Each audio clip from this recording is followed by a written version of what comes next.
I'll be doing a walk around my Mazda RX-8 from 2004. So this is the S1 version. At the time I bought it, I had a compression test done, and it failed miserably. The pressure or the compression inside of the chambers were as low or below 5 bar, which is around about 70 psi. So I would classify that as an absolute failure. So after driving it around for about 2,000 kilometers, I decided it was winter in the Netherlands and I wasn't going to drive it anyway, so I'd ship it off to the UK at the guys of Rotary Revs to get it rebuilt. I had it done there mainly because I wanted my car to be Bridgeported. Something that at the moment I decided it had not been done in the Netherlands yet. So this would have been a first off. So having the car in the UK gave me a couple of options. It was going to be there for quite a few weeks as expected with the Bridgeport job. So I had them there do their jobs. What they were going to do was give me a full Bridgeport, give me a light and balanced rotating assembly.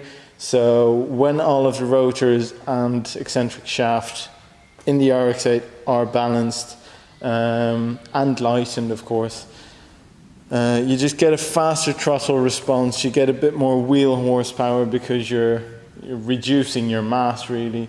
So you don't gain horsepowers on your engine, but you're gaining the horsepowers on the wheel, which is effectively what counts.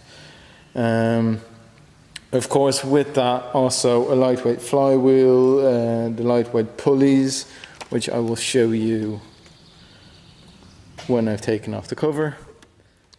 So we'll just give you guys an engine run around. Down there, the Ryan Rotary lightweight pulleys, there with the nice rotors engraved in them. Sorry for the unfocused shot there. Down here we've got the zone adapter with the washer fluid reservoir, oil catch can, because this is a S1, so some people have problems with oil burps and things like that. I must say I've been driving a while, the oil's full and it's not consuming any oil from the engine because of the zone adapter. If you guys have any questions about the zone adapter, the catch can, anything, just post it in the comments down below and I'll respond to that. And I haven't had any oil burps yet, so maybe it's the fresh rebuild that I don't have it, but a lot of people seem to have that problem.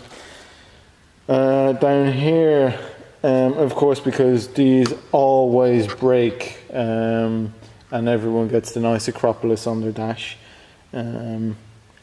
light up that they have problems, so people just disconnect this plug so the light goes off. So it's a new tank, and what they've put in is a waterless coolant.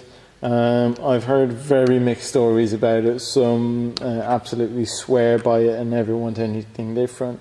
Other people say it's BS and you don't need it and water is perfect and all that kind of stuff. So we'll see what my experience is going to be well in the next couple of years, hopefully, because the build I have done at the moment is just, it's really extensive, but it's what I've always wanted to do. So here it is. I'm super chuffed with it. Let's go down to the noise making bits.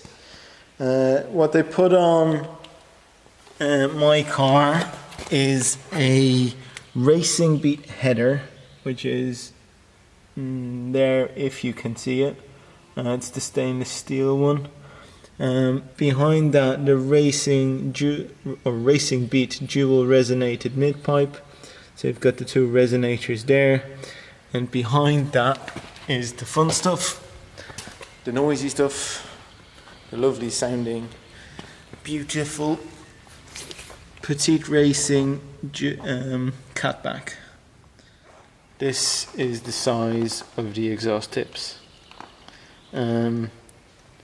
Yes, it does flame, as you can see here. I can't even clean that anymore.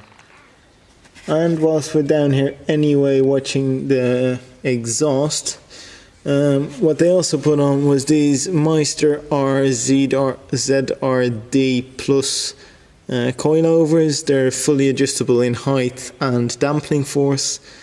My first impressions with them are they are fabulous.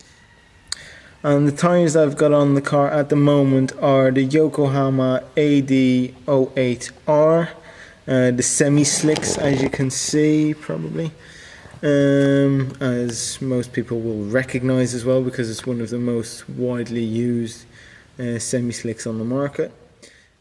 I've driven a couple of 100 kilometers with them. Driven a bit of the Yap Run last week, as you can see from the nice neochrome decal there. That was last week Sunday, yeah. It's absolute fabulous to drive. I said so in my earlier video from the Yap Run, which you can click on one of the links at the end of the video. It's an absolute blast to drive. It just sticks to the road like crazy. The nice thing what I did find with my old tyres that I had the Michelins, where you could throw it around and you could slide it around the corner. With these, that's just nearly impossible. You really have to throw it around. I haven't really managed it yet. Well, that's my walk around from my RX-8. So hope you guys enjoyed. Don't fear to press the like, subscribe and all that kind of buttons. Just for your neochrome lovers, I'll just show the lovely shine on my filthy windscreen. Yeah, that's lots of German flies. It's been a massacre over there. So yeah, that's that. And for anyone who is wondering what this Volvo was doing on the background, this is the drift sled really. Yeah, got a welded differential in the back. Usually I've got a sports steering wheel in there, but I took it off because someone wanted to buy my car without steering wheel, but then decided not to want to buy it at all. This has been a donor car for some of my friends who are missing car parts, so well, I get smashed wind mirrors and things like that.